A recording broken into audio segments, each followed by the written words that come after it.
ইরানের বিধ্বংসী হামলায় ক্ষণে ক্ষণেই কেঁপে উঠছে মধ্যপ্রাচ্যের বিভিন্ন প্রান্তে থাকা যুক্তরাষ্ট্রের সামরিক ঘাঁটিগুলো। মার্কিনীদের বিরুদ্ধে এই মিশন পরিচালনায় ইরান ব্যবহার করছে ৩ স্তরের হামলার ছক। কিন্তু কি রয়েছে তেহরানের সেই সমর পরিকল্পনায়? এরই মাঝে জানা গেছে তুমুল এই যুদ্ধের মধ্যেও ক্ষেপণাস্ত্র ও ড্রোন তৈরিতে একটুকুও ছাড় দিচ্ছে না ইরানের সর্বোচ্চ প্রতিরক্ষা বাহিনী IRGC।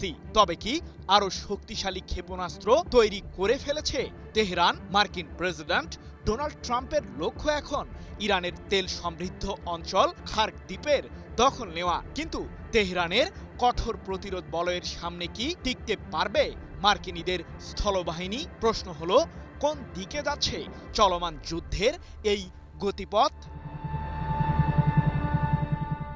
ইরানকে ঘিরে নানান ধরনের ষড়যন্ত্রমূলক তৎপরতা চালিয়ে যাচ্ছে যুক্তরাষ্ট্র, বিশেষ করে হরমুজ প্রণালী এবং খার্ক দ্বীপের দখল নেওয়ার জন্য মরিয়া হয়ে পড়েছেন মার্কিন প্রেসিডেন্ট ট্রাম্প। এমনকি ইরানের বিরুদ্ধে স্থল অভিযান চালানোরও হুমকি দিচ্ছেন যুক্তরাষ্ট্রের শাসক। উত্তপ্ত এই পরিস্থিতির মাঝেও সামরিক শক্তি অর্জনে কোনো প্রকার ছাড় দিচ্ছে না ইরান। এ প্রসঙ্গে দেশটির ভারপ্রাপ্ত প্রতিরক্ষা মন্ত্রী মাজিদ ইবনে রেজা বলেছেন, চলমান যুদ্ধ প্রমাণ করেছে যে শত্রুপক্ষের ভৌগোলিক দূরত্বকে মোকাবিলার জন্য উন্নত প্রযুক্তি অপরিহার্য।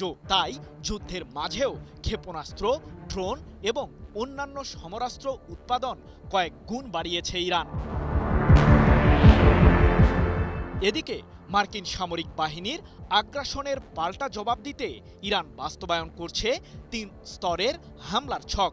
জানা গেছে, অপারেশন নাসর-2 এর অংশ হিসেবেই যুক্তরাষ্ট্রের সামরিক ঘাঁটিগুলোতে বিধ্বংসী হামলা চালাচ্ছে IRGC।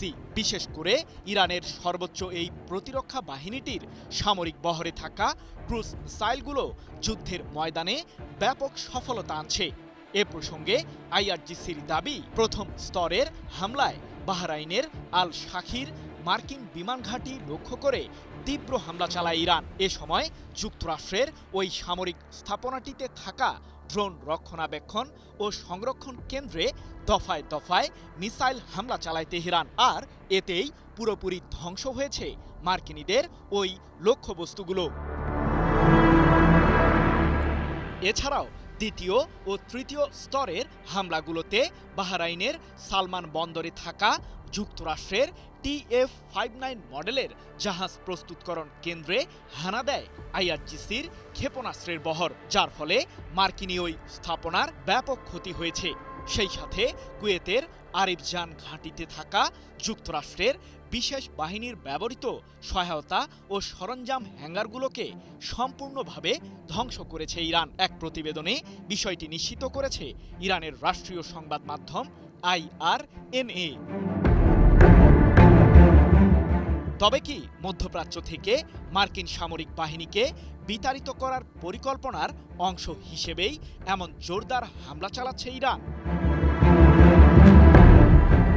ইরানের সকল বেসামরিক স্থাপনা ধ্বংস করার হুমকি সম্প্রতি দিয়েছেন মার্কিন প্রেসিডেন্ট ট্রাম্প।